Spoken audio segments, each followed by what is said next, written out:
한문으로 복복자, 소리음자, 복된 소리, 영어로 good news입니다. good news. 누군가 대한민국 영어에 대해 이렇게 표현했는데 그 말이 너무 내게 와 닿더라고요. 중학교 3학년, 고등학교 3학년, 대학교 4학년 10년간 영어 공부를 했는데 미국 사람을 만나서 제대로 된 회화를 영어로 5분을 못하도록 가르친 것이 기적이랍니다. 솔직히 한 달만 제대로 가르쳐도 말할 수 있는 것을 10년을 배워도 말을 못하게 가르친 것. 같은 맥락으로 수십 년 예수 믿고 성경을 공부하고 성경대로 살지 못한다면 그가 또한 또 하나의 교회 안에 희한한 기적은 아니냐. 영어는 공부하지 말고 말을 해야 하듯 성경은 해석하거나 공부하지만 말고 그냥 순종해보면 어떨까요? 쉬지 말고 기도하라. 그 말에 무슨 해석이 필요합니까? 계속 기도하면 되는 거지. 하나님의 말씀을 공부하는 목적이 뭡니까? 그 말씀대로 살자는 거. 근데 공부해놓고 안 살면, 영어 공부는 10년 했는데 말을 못 한다면 그게 공부가 잘못된 것처럼 성경 공부 10년 하고 살지 않는다면 그 성경 공부가 옳은 것이더냐, 그 말입니다. 복음이 뭐냐? 여기에 무슨 다른 이유가 있습니까? 하나님의 아들 예수 그리스도, 그분이 곧 복음의 시작이라. 복음의 내용은 뭐냐? 도대체 예수 그리스도가 복음인데 그 예수 그리스도의 뭐가 복음이냐? 죄 없으신 예수님이 나의 죄를 짊어지시고 십자가에 죽으셨다가 3일 만에 부활하신 그 예수를 믿는 자는 영원히 멸망치 않고 구원을 얻는다는 것이 바로 복음의 내용입니다. 자, 그 복음의 내용이 다 예수 안에 있다는 거예요. 예수 안에. 아들을 낳으리니 이름을 예수라 하라. 이는 그가 자기 백성을 저희 죄에서 구원할 자이십니다. 제 복음의 내용이 예수, 자기 백성을 저희 죄에서 구원할 자. 이 복음이 전파되면 사람들이 회개하고 침례를 받는 역사가 일어나야 된다, 그 말입니다. 줄이면 이거요. 예수 죽음 내 죽음, 예수 부활 내 부활. 그저 이제는 내가 사는 게 내 안에 그리스도께서 하신 것이다. 그러면 이제 내가 육체 가운데 사는 건 나를 위해 살자고 나를 위해 죽이신 그리스도를 믿는 믿음 안에서 사는 거라고. 그냥 말만 들어봐도 구원이 똑똑똑 소리가 나잖아 그냥. 에? 아우 진짜. 회개하고 침례를 받았으면 반드시 성령을 받을 거라고 말씀하시네요. 이 말씀을 하시고 저희를 향하사 숨을 내쉬며 가라사대 성령을 받아라. 성령을 받으면 기도하게 되어 있습니다. 그런데 같은 기도라도 성령 받기 전의 기도와 성령 받고 난 후의 기도는 정말로 천지 차이인 것은 성경이 얘기하고 내 체험이 얘기하더라고. 뭐라고 기도하는지 나도 내가 모르는 기도를 많이 할 때가 있어요. 기도가 그렇게 되는 거예요. 성령이 없으면 자기 기도하는 것이고 성령께서 와 주셔야 하나님의 뜻에 맞는 기도를 할 수 있는 거예요. 그리고 나서 전도 복음 전파입니다. 그냥 외쳐버리는 거예요. 그러니까 믿고 안 믿고는 자기들이 알아서 할 문제고 우리는 그냥 뭐 하자는 거예요? 하나만 물어보자. 너 평생 예수 믿고 신앙생활 하면서 복음 전파해 본 적 있냐? 또 하나만 물어보자. 너 평생 예수 믿고 신앙생활 하면서 믿지 않는 사람에게 예수 믿으라고 전해본 적 있냐? 없다면 사꾸라 아니냐? 적어도 예수님 같아야 될 거야. 예수. 하나님 앞과 산자와 죽은 자를 심판하실 그리스도 예수 앞에서 그의 나타나실 것과 그의 나라를 두고 엄히 명하노니 너는 말씀을 전파하라. 때를 얻든지 못 얻든지 항상 힘쓰라. 범사에 오래 참음과 가르침으로 경책하며 경계하며 권하라. 그러니까 어떤 현상이 나타나느냐? 귀신들이 쫓겨나가는 현상이 나타납니다. 잠시 생각해 봅시다. 그러면 왜 그 숱한 세월 동안 서기관들이 말할 때는 귀신들이 안 나갔을까? 간단하네요. 권세가 없기 때문입니다. 왜 서기관들은 권세가 없었나요? 그 속에는 성령님이 안 계셨기 때문입니다. 예수님께서 그 12 제자를 부르사 더러운 귀신을 쫓아내며 모든 병과 모든 약한 것을 고치는 권능을, 그러니까 예수님은 제자들을 부르면 다 저렇게 권능을 주시잖아요. 그렇듯이 오늘도 여러분을 불렀다면 하나님이 틀림없이 권능을 주셨을 거라는 거지. 그러면 못 받은 거냐? 안 쓰는 거냐? 둘 중에 하나네.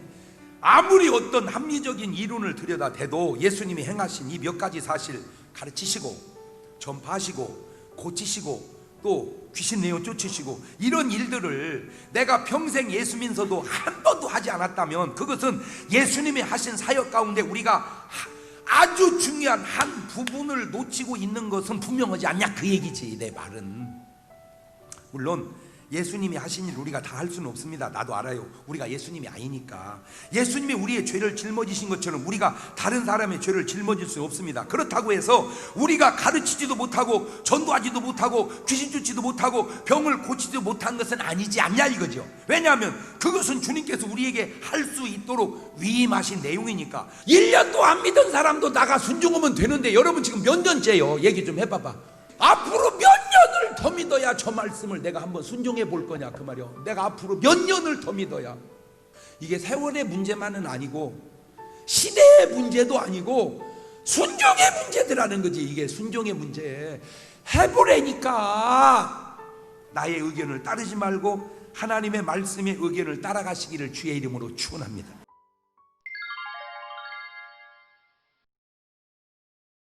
체험할 수 있는 복음에 관해서 오늘 말씀을 드리겠습니다. 신앙이란 이론적, 형식적, 이성적 3차원의 세계를 의지하여 말하는 철학이 아닙니다. 체험을 해야 되는 것입니다.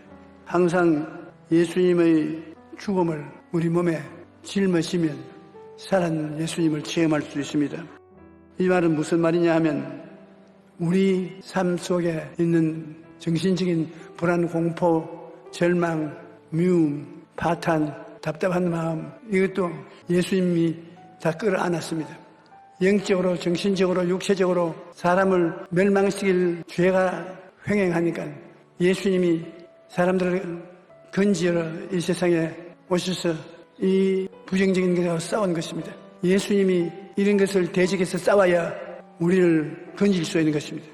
내가 예수 죽인 것을 같이 걸머치면 예수 살린 것이 내 몸의 역사에서 그리스도와 같이 부활의 축복을 받게 된다는 것입니다. 이거 말하기는 쉬워도 깨닫는 것이 참 힘듭니다. 영혼이 잘 된 것, 못 되는 것을 예수님이 짊어지시니까 우리가 예수님을 끌어안으면 예수 죽인 그 영혼이 잘못되게 하는 것은 예수님이 부활해서 예수님이 우리에게 승리를 주신다는 것입니다. 예수 죽음, 내 죽음, 예수 부활, 내 부활, 예수와 일체된 삶을 사는 것을 말하는 것입니다. 삶의 위기를 만날 때 대다수의 사람들은 그 문제와 싸워보기도 전에 두려움에 사로잡히고 맙니다. 이 세상은 힘의 논리가 지배합니다. 힘이 있는 사람이 힘없는 사람을 이기는 것입니다. 하지만 하나님의 나라는 그렇지 않습니다. 초대교회 성도들은 대개 힘이 없고 약하고 가난하고 헐벗고 굶주린 사람들이었습니다.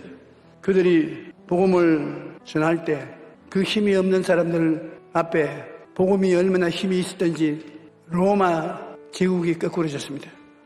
사도들이 그처럼 담대할 수 있었던 것은 체험적인 신앙을 가지고 있었기 때문인 것입니다. 예수님의 제자들이라고 하더라도 물고기 잡는 사람, 세금 정수원, 이와 같이 사회 하청 계급에 속하는 사람들이 거의 전부였었습니다. 그런데 어떻게 해서 수많은 핍박에도 굴하지 않고 복음을 전파할 수 있었는가? 복음의 능력을 체험했기 때문인 것입니다. 어떻게 체험했느냐? 예수님 세상 떠치고 난 다음에 제자들인 마가 요한의 다락방에 모여가지고서 울고 탄식하고 두려움에 떨고 있었습니다. 오순절 날에 하늘에서 성령이 임하여 성령 충만함을 받았습니다. 모두 다 성령이 불같이 임하여서 온 몸에 하나님의 능력이 임했을 뿐 아니라 성령이 오신 증거로서 자기가 배우지 않은 방언을 하기 시작한 것입니다. 성령 세례 받고 방언하고, 그러니까 예수님을 생각 속에서만 믿은 것이 아니라 온 몸으로 온 말로 목욕하듯이 예수님의 부활을 체험했기 때문에 그때 이후로 그들은 죽는 것을 두려워하지 않고 그리스도를 전도했던 것입니다. 타협하지 않는 신앙을 가지고 고난을 당할 때 기도와 믿음으로 극복을 한 것입니다. 눈에는 아무 증거 안 보이고 귀에는 아무 소리 안 들리고 손에는 잡히는 건 없고 내 앞길 7억같이 어두워도 하나님이 계신 것을 믿고서 의지하고 나간다는 것입니다. 우리의 모든 죄와 불의, 추악과 저주, 이것은 예수님이 십자가에서 짊어진 것입니다. 이 세상의 모든 부정적인 세력은 예수님이 다 짊어졌기 때문에 이 예수님을 우리가 끌어안으면 생명이 예수님으로부터 넘쳐나는 것입니다. 예수님이 이 땅에 오신 것은 우리 짐을 지기 위해서 오신 것입니다. 예수님을 의지하면 예수님이 문제를 해결하겠다는 것입니다. 우리가 믿음의 경주를 할 때 수고하고 무거운 짐을 예수님께 맡기면 끝까지 잘 달려서 마침내 승리를 얻게 된다는 것입니다. 어려움과 위기를 당할 때 부정적인 생각을 조심해야 합니다. 그러므로 우리는 자기 자신을 향해 너는 하나님께 소망을 두라고 말하면서 우리의 마음을 단단히 붙잡아야 되는 것입니다. 자기 자신을 격려한다는 것은 굉장히 중요한 일입니다. 여러분, 우리는 예수님께서 우리의 죄와 불의, 추악과 저주, 절망과 죽음을 다 짊어졌습니다. 그리고 마지막 십자가에서 다 이루었다. 예수님께서 33년 동안 이 세상에 복음을 전할 때 그는 마귀와 싸웠습니다. 마지막 숨이 넘어갈 때 내가 다 이루었다는 것은 소유 등기를 다 예수님께로 넘겨갔습니다. 피를 흘려서 대가를 지불하고 마귀는 영원히 쫓겨나가고 하늘과 땅과 세계에 거하는 모든 것은 예수님 것이 되어 말한 것입니다. 이제 우리가 예수 그리스도 이름으로 기도하면 예수님이 응답해 주시는 것입니다. 그러므로 쉽게 낙심하지 말고 예수님을 따라서 구하면 예수님께서 책임져 주시는 것입니다. 마귀는 이제 여러분을 직접 도적질하고 죽이고 멸망시킬 권한이 없습니다. 거짓이나 하고 협박이나 하고 다니지 실제로 힘이 없습니다.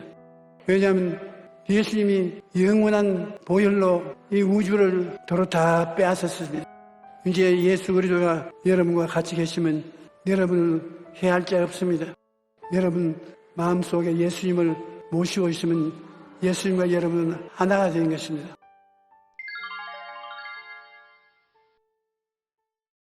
복음이란 뭐냐? 복음은 한자풀이라면 기쁜 소식이 복음이죠.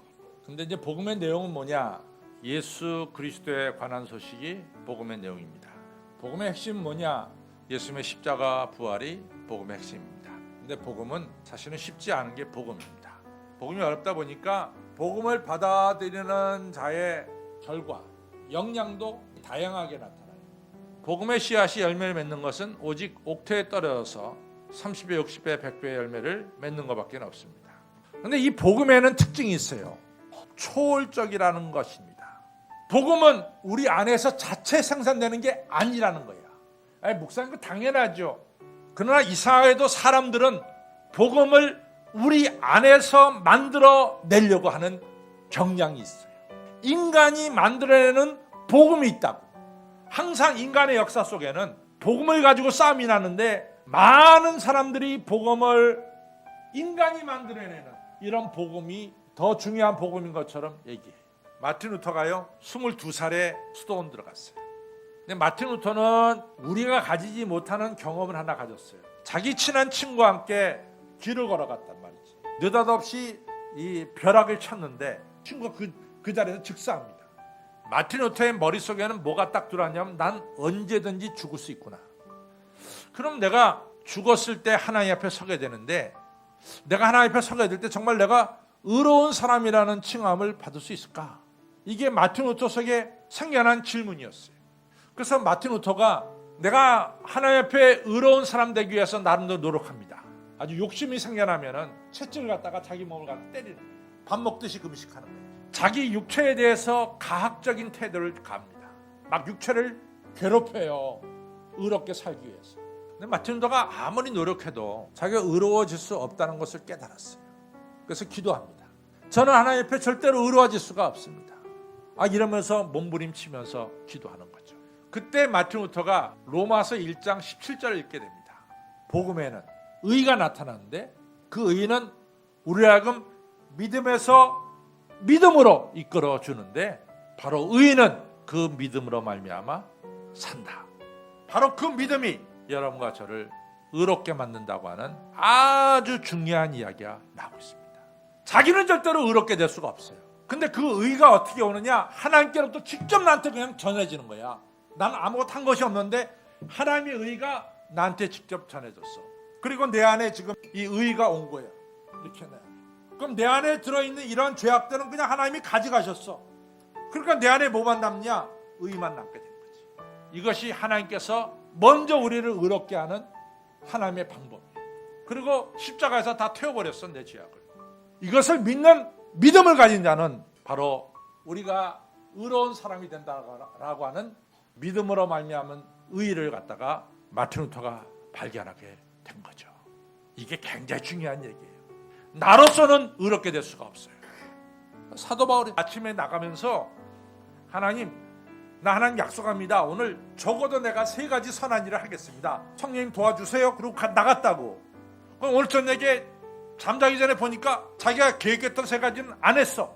자기가 전혀 계획하지 않았던 악만 행했다고. 그러니까 이 사도 바울이 가슴을 치는 거야. 하나님 왜 그렇습니까?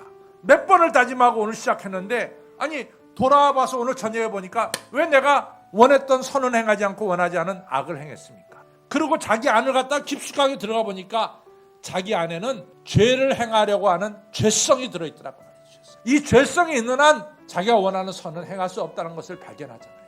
그래서 오라 나는 한계가 있는 공고한 사람이로다. 누가 나를 사망의 몸에서 건져내랴. 그렇잖아요. 그러면서 이어서 나온 것이 우리 주 예수 그리스도를 감사하고 찬양하려다. 나를 이런 상황에서 건져내시리는 예수 그리스도밖에 없다. 예수 그리스도 안에 있는 자는 결코 정죄함이 없느니라. 우리를 의롭게 만드는 것은 우리 안에서 만들어진 것이 아니라 하늘에서 우리를 의롭게 만듭니다. 근데 하나님이 우리를 의롭게 만드는데 적극적으로 하나님은 하늘 보좌를 버리시고 이 땅에 와서 우리의 마음 문을 두들기는 거예요. 오늘 우리를 찾아오신단 말이지. 이게 복음의 핵심입니다. 여러분과 저에게 예수님이 적극적으로 찾아왔기 때문에 오늘 여러분과 저는 예수님 영접하고 의로운 사람이 됐습니다. 복음의 2번째 특징은 뭐냐? 복음은 기적이래. 예수님이 출생한 것부터 기적이잖아요. 어떻게 처녀의 몸에서 예수님이 출생합니다. 그것도 기적이에요. 복음서 보십시오. 예수님 가는 곳마다 기적이 일어납니다. 예수님은 기적 자체입니다. 복음은 기적입니다. 근데 더 중요한 게 있어요. 이 복음이 우리 안에 들어오면 우리 안에서 기적이 일어나고 우리가 복음을 붙잡고 살면은 우리도 기적을 행하는 자가 된다라고 하는 복음의 신비로운 것이 거기 들어있습니다. 3번째로 복음은 우리의 머리로 쉽게 납득되는 게 아닙니다. 어떻게 천지를 창조하시고 천지를 운행하신 하나님이 우리가 다 납득될 수가 있냐고, 이해될 수가 있냐고. 절대로 우리의 머리로 이해될 수가 없는 게 복음이에요. 복음 앞에는 순종밖에는 없습니다. 그때만이 복음이 우리 안에 역사하는 거예요. 복음 앞에서 우리가 할 일이 2가지가 있어. 하나는 순종과 하나는 찬양이에요. 이것이 우리의 인생을 기적 같은 인생으로 바꿔주십니다. 오늘 복음 앞에 순종과 찬양을 통해서 복음이 기적인데 기적이 우리의 삶 속에 일어나는 놀라운 삶을 사시는 여러분과 저가 되기를 주님의 이름으로 축원합니다.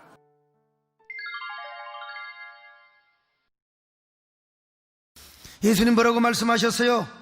성천하시기 전에 야 너희에게 성령이 임하리니 예루살렘과 온 유대와 사마리아 땅끝까지 이르러 내 증인이 될지라. 사마리아까지 복음 전하라고 했는데 베드로, 안드레, 야고보, 요한 누구도 엄두도 못 냈습니다, 여러분. 자, 그런데 빌립이라고 하는 평신도가 성령을 받고 사마리아에 가서 사고를 쳐버렸습니다. 누구도 사마리아에 가서 복음을 전할 엄두도 내지 못한 상황에서 평신도인 빌립 집사가 가서 복음을 전해버렸어요. 자, 성령의 불이 임한 줄로 믿습니다. 오늘 이 가운데도 성령의 불이 임하시기를 바랍니다. 그러자 각종 질병이 고침받았어요. 귀신이 떠나버렸어요. 오늘 여러분 마음속에 어둠의 권세가 떠나버리시기를 바랍니다. 귀신의 역사, 온갖 질병의 역사가 떠나버리기를 바랍니다. 오늘 여러분 마음속에 어둠이 물러가고 불쾌지수가 물러가고 마음에 기쁨이 임하시기를 바랍니다. 여러분, 왜 그들에게 기쁨이 임했습니까? 예수 그리스도의 복음을 전하고 그리고 예수 그리스도가 보내신 성령이 그들에게 임재하였기 때문입니다. 여러분, 그러므로 사마리아 땅의 소망이 무엇이었느냐? 역시 예수 그리스도의 복음이라는 거요. 진정한 우리의 소망이 어디에 있느냐? 예수님의 복음에 있음을 믿습니다. 예수 그리스도의 복음은 인류의 소망이기도 합니다. 그러면 예수 그리스도의 복음이 왜 소망이냐 이거요? 첫째로 예수의 복음만이 죄사함과 기쁨의 소식만을 가져다 주기 때문에 그렇습니다. 여러분, 세상에 수많은 종교가 있지만 진정한 종교의 진리가 무엇입니까? 참 종교의 기준이 무엇입니까? 그거는 우리 인생의 죄 문제와 죽음의 문제를 해결해 줘야 돼요. 내가 곧 길이요 진리요 생명이니 나로 말미암짓고는 아버지께로 올 자가 없느니라. 여러분, 예수님만이 길이십니다. 할렐루야. 죄사함의 길이십니다. 우리의 복음입니다. 우리의 기쁨입니다. 우리의 죄를 용서하실 분은 오직 예수의 피밖에 없습니다. 예수님만이 구원과 영생의 소망인 줄로 믿으시기를 바랍니다. 오늘 이 기쁨이, 이 행복이, 이 평안이 여러분 모두의 것이 되시기를 바랍니다. 그리스도의 복음은 우리의 죄와 구원뿐만 아니라 죄를 용서해 주는 것뿐만 아니라 우리의 삶에 참된 평안과 행복을 가져다 주는 거예요. 여러분, 예수님을 마음의 구주로 모셔요. 그래서 하늘에서 평화가 임하여 하늘에서 기쁨이 임하여, 특별히 오늘 우리가 주일날 세상 모든 염려와 근심을 버리고 오늘 이렇게 주님 앞에 나와서 예배를 드리면 얼마나 마음이 평안하고 행복합니까? 엄마의 품처럼 우리 하나님을 너무 어렵게 생각하지 마세요. 어머니의 품에 안겨 있는 것처럼 포근하고 따뜻하게 느껴져야 돼요. 마치 하나님의 품이 어머니의 품처럼 여러분 염려, 모든 근심 걱정 다 버리고 예수님을 주인으로 모시는 사람은 언제나 평안과 행복이 가득합니다. 비록 그것이 초막이든지 궁궐이든지 저 광야든지 푸른 초장이든지 주님을 모시면 행복이 가득합니다. 기쁨이 가득합니다. 평안이 가득합니다. 여러분, 이런 안식의 주인공이 되시기를 바랍니다. 그러니까 뭐예요? 예수 그리스도의 복음이 인류의 소망이다. 우리의 소망임을 믿습니다. 여러분 모두 이런 행복을 누리시기를 바랍니다. 이런 평안의 주인공이 되시기를 축원합니다. 세 번째, 마지막으로 예수 그리스도의 복음만이 이 민족을 하나로 묶을 수가 있어요. 왜 그러느냐? 예수 그리스도의 복음은 화목의 복음이기 때문에 그렇습니다. 에베소 2장 14절이요 시작. 그는 우리의 화평이신지라 둘로 하나를 만드사 원수된 것 곧 중간에 막힌 담을 자기 육체로 하시고 하나님과 우리 사이를 하나로 만들 뿐만 아니라 이웃과 이웃을 권속이 되게 하시고 가족이 되게 하시고 하나로 만들어 주셨음을 믿습니다. 인권이 존중되고 종교의 자유가 보장되며 진정한 자유와 평화를 누리는 그런 차원의 통일, 하나님이 반드시 어느 날인가 이루어 주심을 믿으시기를 바랍니다. 왜? 우리 대한민국에 예수 그리스도의 복음이 있는 한 우리는 이러한 소망과 확신을 가져야 됩니다. 여러분, 그 열쇠가 뭐냐? 예수 그리스도입니다. 예수 그리스도의 복음은 한국에 들어올 때부터 이 민족의 아픔을 치료해주고 보듬어주고 소망이 되었습니다. 그러니까 우리 민족에게 여러분 무엇이 소망이냐? 그리스도의 복음이 소망이라는 것입니다. 민족뿐만 아니라 전 세계 인류에도 예수 그리스도의 복음이 소망이요, 예수 그리스도의 복음만이 죄사함과 구원, 그리고 우리 마음속의 평안과 행복, 그리고 우리 민족의, 아니 인류를 하나 되게 할 수 있는 지구촌 평화를 이루어줄 수 있는 게 예수 그리스도의 복음이라는 거요. 그러니까 결론은 무엇입니까? 그리스도의 복음을 전해야 한다. 복음을 전하는 것이 사랑의 방법이라는 것을 아셔야 됩니다. 그러나 중요한 것은 뭐냐? 우리 안에 복음의 생명력을 가지고 있느냐 없느냐가 중요한 거예요. 복음의 생명력이 있는 한 우리는 누구를 만나든지 하나님의 말씀을 전할 수 있습니다. 예수가 우리의 소망이라는 사실을 전할 수 있습니다. 할렐루야. 오늘 여러분, 우리에게 복음의 생명력이 있다면 이 겨자씨를 믿음으로 뿌리시기를 바랍니다.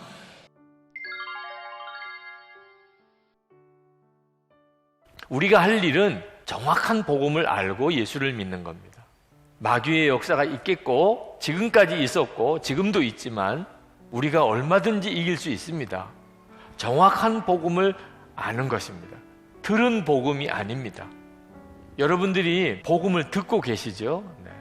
그러나 아직까지 내가 복음을 듣는 입장에 있을 때는 정확한 복음을 알고 있다고 말할 수 없어요. 내가 전하는 복음이 될 때야 비로소 내가 정확한 복음을 알고 있구나 하고 확인하는 거예요. 복음을 교리로 이해하면 안 됩니다. 복음은 예수 그리스도세요. 예수 그리스도를 내가 정말 알면 그러면 예수님께서 나로 하여금 죄 안 짓고 살게 해주십니다. 예수님은 우리의 죄를 위하여 십자가에 죽으신 분입니다. 근데 그 예수님이 나와 함께 계시는, 나를 위해 죽으신 그 예수님이 나와 함께 계시는 눈이 열린 사람에게는 죄가 그를 더 이상 사로잡지 못합니다. 이것이 복음입니다. 하나님께로 나신 자 예수 그리스도가 나를 지키시는 것. 교리는 우리를 죄 짓지 않게 만들지 못하지만 나와 함께 계시는 예수님은 나를 죄 짓지 않게 만드십니다. 여러분은 이 속죄의 복음을 교리로 알고 계십니까? 예수님 그분으로 알고 계십니까? 우리는 예수님 때문에 우리의 죄가 사함받았고 내가 죄를 지었는데 예수님이 십자가에 죽으셨다고 그렇게 믿고 감동하고 그리고 은혜를 받았습니다. 죄는 내가 지었는데 예수님이 십자가에 죽으셨습니다. 그런데 어느 순간부터 그게 나에겐 더 이상 감동이 안 됩니다. 또 나는 죄를 짓습니다. 그 죄값은 예수님이 지셨습니다. 이제는 그게 그냥 나에게 익숙해졌습니다. 분명한 복음을 알고 있는 겁니다.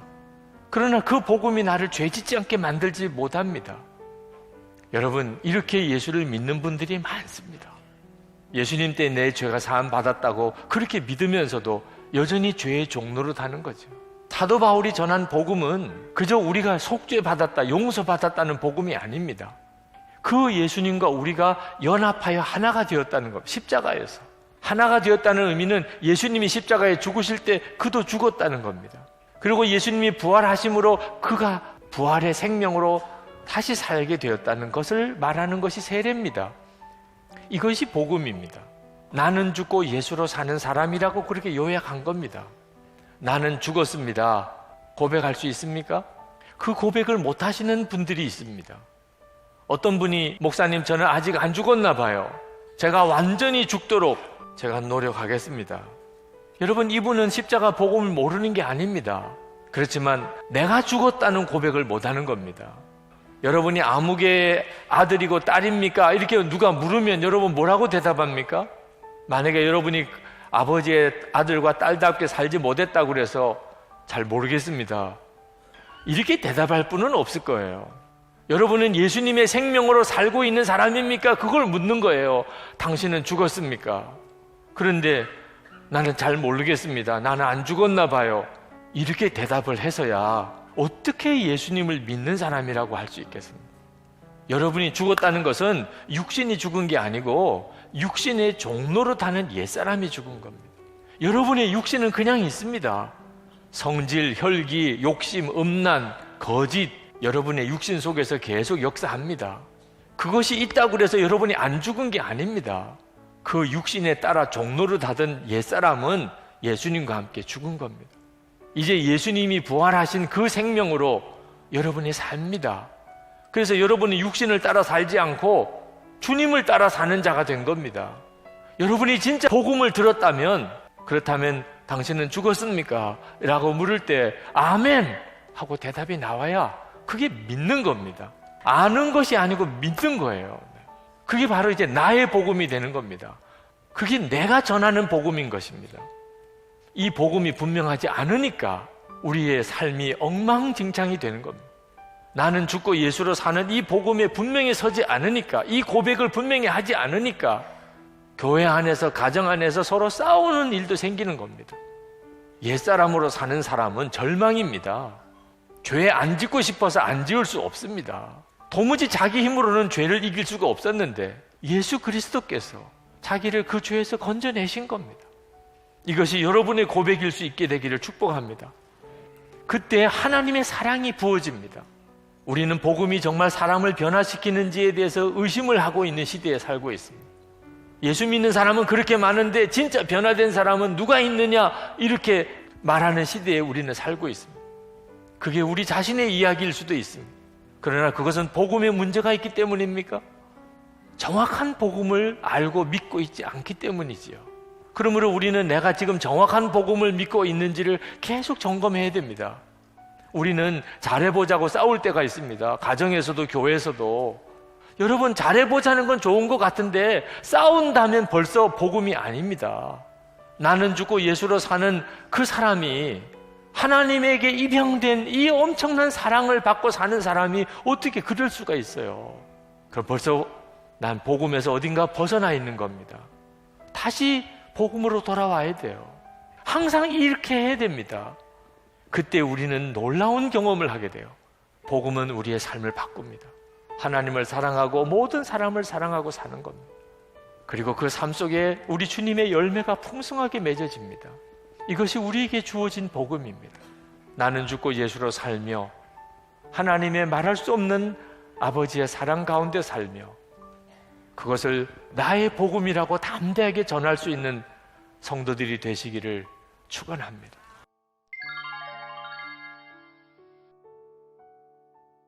믿지 못할 인생이 생명의 복음을 접함으로 말미암아 우리의 예상을 뛰어넘는 믿을 사람 될 수 있는 오늘 삶의 여정을 말씀하시는 것이에요. 인자가 온 것은 잃어버린 자를 찾아 구원하려 함이로다. 이 생명의 복음이 죄인 잃어버린 자를 위한 것이라는 말씀을 하고 있는 것이에요. 에덴 동산에서 인간이 범죄한 이후에 우리가 먼저 주님을 찾은 것이 아니라 예수님 먼저 우리를 찾아오셨다는 것이에요. 우리 모두가 죄 가운데, 타락 가운데, 배신 가운데, 눈먼 가운데, 무지와 죄악 가운데, 어둠의 권세와 짝하고 사탄의 권세에 눌려있던 상황 가운데 예수님이 우리를 먼저 찾으신 줄로 확신합니다. 그러니까 오늘 제가 드리는 이 복음의 핵심이 분명하게 선포되고 이것이 되기만 하면 삶의 여정이 있으니까 삶의 굴곡도 있고 여러 가지 환경 차이가 있을지도 모르지만, 그러나 오늘 이 말씀이 진정 와 닿고 이것이 내 것으로 고백되어지고 확신되어지고 선포되면 겉은 파도가 있고 힘들지만 기본적으로 그의 인생은 날마다 나의 날이 될 수가 있는 것이에요. 복음이 그만큼 강력한 것이에요. 여러분, 주님이 이 땅에 오신 이유는 죄인을 찾아 구원하기 위해 오신 줄로 믿습니다. 이 생명의 복음이 누구를 위한 것인가? 건강한 자에게는 의사가 쓸데없고 병든 자에게라야 쓸데있느니라. 나는 의인을 부르러 온 것이 아니라. 아멘. 여러분, 죄인을 부르러 오신 주님이신 줄로 믿습니다. 제가 왜 이 말씀을 드리는가 하면 사람들이 복음에 대하여 자기 나름대로의 가치관을 가지고 판단하는 사람들이 많아요. 어떤 사람은 복음을 개선된 율법 정도로, 어떤 이는 복음을 행위로 말미암는 행위 구원 체계로, 어떤 이는 복음을 선한 자들을 위한 것으로, 또 어떤 이들은 복음을 삶의 부족한 부분을 채워주는 고상한 인생 철학으로, 그런 것들은 어느 정도 따라오는 수가 있어요. 그러나 성경에서 생명의 복음은 언제나 죄인들을 향한 것임을 선포하고 있는 것이에요. 이 복음이 죄인들을 향하지 않는다면 누구를 향하는 것이겠어요? 사실은 겉으로는 우리가 죄인이 아니라 할지라도, 어릴 때부터 모태신앙 해가지고 도덕적으로 잘 살아온 분들이라 할지라도 우리의 마음의 속성한 부분에는 이런 죄성들이 다 있는 거예요. 나하고 안 맞아도 우리가 진짜 하나님의 심정을 깨닫고 아버지가 자식을 보면 엉터리 자식이 있어도 그 자식에 관해서 엉터리가 있다 하더라도 부모는 다 품게 돼 있거든요. 그럼 우리는 다 죄성들이 있으니까 나하고 안 맞는 사람은 안 맞는 것이고, 그냥 쫙 보다가 딱 저 사람 안 맞는 사람 앞에 나타나면 싹 피해가지고 가고 그렇게 하잖아요. 강조합니다. 복음은 죄인들을 위한 것인 줄로 믿으셔야 합니다. 우리의 약한 죄성을 향한 것인 줄로 확신해야 되는 것입니다. 그렇다면 이 생명의 복음을 접한 결과가 무엇입니까? 다른 사람의 것을 탈취한 적이 있으면 4배로 갚겠다. 무슨 말입니까? 돈독 올랐던 사람이 갑자기 박애주의자로 바뀌었습니다. 이기주의에 충만했던 사람이 이타주의의 화신이 되었습니다. 생명의 복음을 접하니까 완전히 드라마틱하게 바뀌게 된 것입니다. 주님, 제가 변화되었습니다 라는 고백을 하고 있는 거예요. 예수 믿고 생명의 복음에 접해지고 난 사람들에게는 예수님을 위대한 성인 정도가 아니라 주님으로 고백하는 것입니다. 예수님을 도덕적인 개선 정도가 아니라 영적 변화를 일으켜주시는 주님이라고 고백하는 것입니다. 나 혼자서 내 인생을 운전하던 사람들이 인생의 핸들을 주님께 내어드리고 인생의 중심에 예수님을 모시는 겁니다. 여러분, 예수님을 주님으로 고백한다면 수많은 문제들이 해결되지 않겠습니까? 수많은 이론과 방향이 있지만 주여 이 사회의 주인이 되어 주시옵소서. 이게 생명의 복음이 접붙여질 때 나타나는 현상이라고 말할 수 있는 것이에요. 주님이 주인 되어 주시면 주님의 임재에 민감해지는 겁니다. 인생살이는 파도도 있고 여러 가지 곡절이 있지만 예수님이 주인이시다, 생명의 주님을 접붙임 받고 생명의 주인을 통하여 삶의 변화되는 고백을 주님 앞에 하고 이것이 은혜가 되어서 내 삶의 토대가 되면 삶에 약간의 기복은 있지만 기본은 내 삶은 날마다 잔치가 되는 것이에요. 두 번째 변화는 뭐냐? 내 소유의 절반을 가난한 자들에게 주겠다. 사람들의 필요에 민감해진다는 것입니다. 소위 물질에 있어서 자기 부인이 일어난 것입니다. 생명의 복음을 접해보니까 새로운 부에 대한 기준이 생긴 것입니다. 우리 모두가 다 지혜로운 청지기가 되시기를 바랍니다. 그 다음은 결론인데, 예수께서 이르시되 오늘 이 구원이 이 집에 이르렀어요. 그 다음에 이 사람도 아브라함의 자손이로다. 아멘. 변화되었을 때 그걸로 끝나는 것이 아니라, 그걸로만 끝나면 생명의 복음의 역사는 조금 차원이 좀 약하죠. 그러나 생명의 복음의 차원은 놀랍습니다. 어떻게 차원이 놀라우냐? 우리가 아브라함의 자손이 되는 것이고 아브라함이 받았던 복을 같이 받게 되는 것이에요. 아브라함의 자손이 되고 아브라함이 받았던 복을 같이 받게 되는 것이에요. 아브라함이 받았던 복의 최고의 정점은 땅의 모든 족속이 너를 인하여 복을 얻을 것이니라 하신지라. 내 한 몸 가누기도 힘든 인생길 가운데서 희한하게도 하나님께서 이 생명의 복음이 접해지면 세계를 품는 그리스도인 될 수가 있는 것이에요. 죄인이 복음으로 변화를 받으니까 사명자가 된 것이에요. 오늘 이 복음의 은혜가 남김없이 우리 온 성도들에게 주어지기를 바랍니다.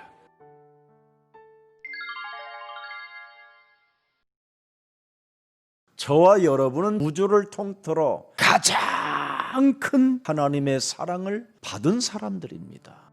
그런데 왜 그렇게 큰 사랑을 받아가지고 사는 사람들이 왜 그렇게 시달리며 고아처럼 살아가야 됩니까? 사람의 말의 복음을 가져서 그렇습니다. 여러분이 오늘 지금 당장 성경적 복음을 믿으면 하나님의 능력이 시작되는 겁니다. 그러면 하나님이 우리에게 주신 성경적 복음이 뭐냐? 반드시 여자의 우선 메시아 그리스도의 이름으로 옛사람의 틀을, 사탄이 심어놓은 그 틀을 깨트려라. 그리하면 창세기 3장 15절 복음의 능력으로 너는 살게 될 것이다.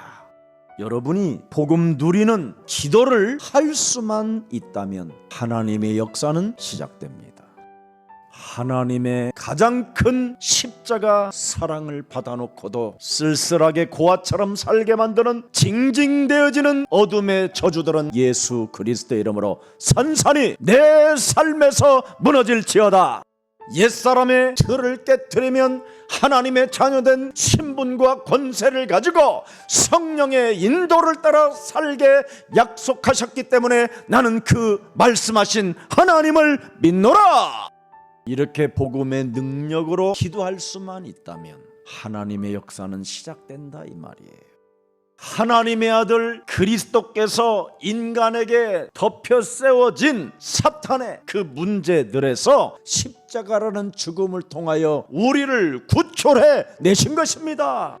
십자가라는 그 죽음의 사랑을 통하여 내 인생의 모든 문제는 끝난 것이다.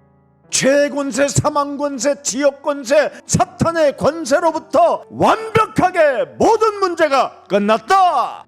그 누구로부터 용서를 받을 수 없는 이 살인마와 재생산도 안 되는 쓰레기보다도 못한 나 같은 사람을 하나님께서 하나님의 아들 예수 그리스도를 통하여 모든 문제를 끝내시고 자녀 삼아 주셨다라는 여기에 행복을 누리라는 겁니다.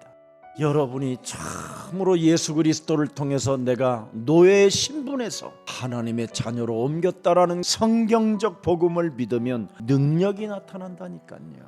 그래서 이 비밀을 알고 있었던 귀신 들려 창녀질로 온 인생을 허비했던 막달라 마리아라는 이 여자는 그 무시무시한 공포, 그 죽음, 이런 두려움 앞에 부활의 주를 맞이하러 예수님이 장사 지낸 곳을 새벽이 동이 트기도 전에 찾아가는 겁니다. 귀신 들려 창녀진했던 막달라 마리아에게 네 죄 사함 받았느니라. 내가 한 말씀을 믿으면 너희 살아가는 삶 속에 다 이루어지고 성취되어지는 것이다. 정말 하나님의 아들 예수 그리스도를 여러분이 믿고 하나님의 자녀된 신분 권세를 가지고 누림 속에 있으면 사탄도 여러분을 참소하지 않습니다. 왜 수많은 생각으로 여러분이 지금 시달려야 됩니까? 마귀가 붙어서 참소하고 있기 때문에 여러분을 시달리게 한다는 겁니다. 사탄이 심어놓은 것으로 하나님께 있으면 안 되는 겁니다. 이젠 사망에서 살던 여러분이 생명으로 옮겼으면 생명으로 살아야 될 거 아닙니까? 죄 권세에서 묶여있는 자를 해방시켰으면 해방자로 살아야지요. 여러분을 하나님의 아들 예수 그리스도를 통하여 핏값을 지불하여 여러분을 하나님의 자녀 삼았다고 했으면 하나님의 자녀로 사셔야지요. 그러면 과실을 맺게 된다. 내 이름으로 무엇이든지 구하면 열매를 맺게 된다. 하나님의 자녀된 신분 권세의 열매가 주렁주렁 역사하시기를 주 예수 그리스도 이름으로 축복합니다.